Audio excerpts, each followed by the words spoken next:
Eu gostava muito de falar do day after. O que é que vai acontecer depois da greve? E pegar muitas palavras do professor José Reis. Olha, o que vai acontecer é que em janeiro os salários são cortados. Não, eu queria falar como é que nós resolvemos o problema do país, que é o crescimento económico. Porque não é possível continuar nesta progressão de cortar a despesa pública e aumentar impostos.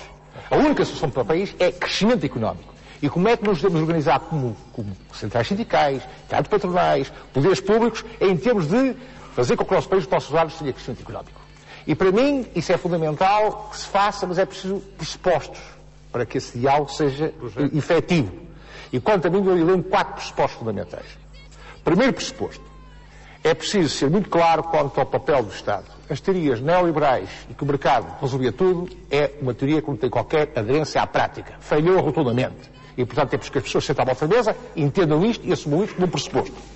Olha, que isso o que está a dizer é importante, é marcante. Não, mas é fundamental. E o senhor foi ministro de um governo social-democrata, o que está a dizer é... Isso bem social-democrata. Social-democrata, mas é do governo... Nós temos que aprender. Eu acho que é importante as pessoas aprender com os erros do passado. E este erro do passado foi cometido por muito boa gente. O êxito ficou demonstrado claramente, o que se passou recentemente, que de facto é necessária a intervenção dos poderes públicos. O papel do Estado tem que ser reforçado. Segundo pressuposto fundamental. A economia tem que ser permanentemente escrutinada e avaliada. Só assim é que os cidadãos entendem o que se passa. Aquilo que não é escrutinado, que não é avaliado, e hoje as coisas mudam muito rapidamente. Vão ter um sistema de escrutínio permanente. Terceiro ponto fundamental. Pôr o dinheiro onde é preciso. E onde é que é preciso pôr o dinheiro? É onde se cria riqueza e onde se cria emprego.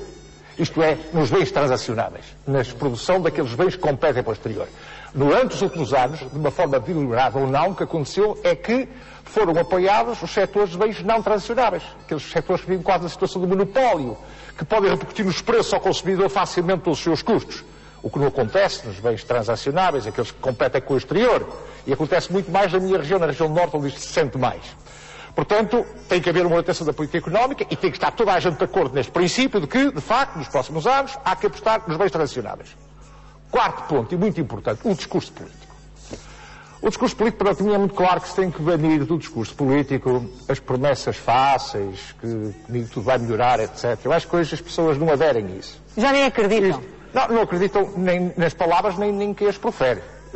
Eu julgo que neste momento o que se deve é fazer um discurso da realidade. As pessoas têm mais confiança e aderem mais àquilo que se passa na realidade no cotidiano e, portanto, esse discurso político tem que ser muito mais concentrado com este tipo de realidade. Então, o senhor acha que o Governo anda bem quando não é claro no sentido de saber se os salários vão ser cortados só temporariamente ou para sempre, porque não sabe o que é que vai acontecer?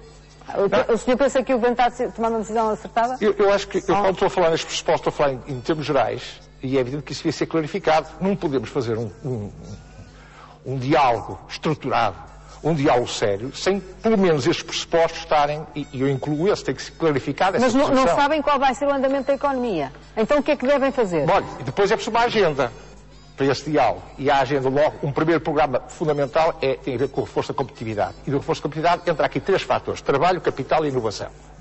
Tem que se entender os 3. E eu ponho a inovação como muito importante, o que faz com que o conhecimento se transforme em valor. Se trabalho, capital e inovação se entenderem, num programa de competitividade, o nosso país pode crescer economicamente. Mas é fundamental fazer todos os esforços para que as 3 áreas se entendam com metas quantificadas. Setor A, quanto é que vamos crescer em termos de exportação? Porque quando as coisas são medidas, as pessoas lutam por esse objetivo. E arranjar um clima de cumplicidade entre capital, trabalho e inovação para isto, eu julgo que há condições em Portugal para fazer. Ora, aqueles pressupostos que eu falei, e eu falar a verdade, enfim, tudo isso é fundamental. Segundo, o João Polícia falou, e que eu reforço e insisto, um combate à economia paralela, à economia clandestina. Os números que vão chegando e as análises que vão ser feitas cada vez apontam que é um flagelo em que são prejudicados os trabalhadores, são prejudicadas as empresas e é prejudicar também o déficit do Estado, também não se cobra impostos para manter esse setor. Portanto, este programa de combate à economia clandestina teria que fazer parte prioritariamente de uma agenda. Terceiro ponto, analisar também, à volta desta mesa, os investimentos públicos mais prioritários. Eu entendo que os investimentos públicos mais prioritários são aqueles que incorporam emprego e, ao mesmo tempo, que fazem com que a produção nacional possa entrar nesses investimentos públicos com maior força. E depois, um muito importante, política europeia. Nós cada vez somos mais condicionados pelas decisões que tomam a nível europeu. O SES já fez um relatório sobre isso. Eu acho que é preciso uma ofensiva diplomática muito forte. da nossa parte e se calhar concertada com a Espanha, com a Grécia, com os países do Sul. De facto, a Europa assenta na diversidade. E o déficit de 3% em Portugal não é o mesmo que um déficit de 3% na Suécia. São coisas totalmente diferentes. E se Portugal assenta na diversidade, tem que haver disciplina das finanças públicas, com certeza, mas a forma lá chegar, porque há de ser à mesma hora, ao mesmo dia. Porquê? Qual é a razão que explica isso? Está por explicar. Eu acho que devia haver uma ofensiva diplomática no sentido de introduzir maior flexibilidade nesta área e outras reformas a nível europeu, por exemplo, uma reforma sobre a política regional. Há regiões hoje portuguesas, por exemplo, em que passaram de ser das regiões mais industrializadas da Europa às regiões mais pobres da Europa. São uma nova periferia. Até que havia as periferias das ilhas, dos Açores, da Madeira, resolveu-se isso. Hoje temos uma nova periferia. Qual é? São as regiões, está-se a referir quais? são as regiões que, por vítimas do processo de globalização, que a Europa não soube controlar, também se diga a verdade, porque fez acordos bilaterais com países que não cumprem com diretivas ambientais, não há direitos sociais, etc., etc., violam as regras do jogo de uma forma clara, e, por exemplo, a região do Norte foi uma das mais afetadas por isso. É uma região que venha a crescer a pique durante os últimos 10 anos. É quase praticamente caso único na Europa. Enquanto as regiões do Oeste, que são mais pobres, neste momento estão todas a crescer. Portanto, qualquer dia ultrapassam-nos. Ora, tem que haver programas específicos para estas regiões.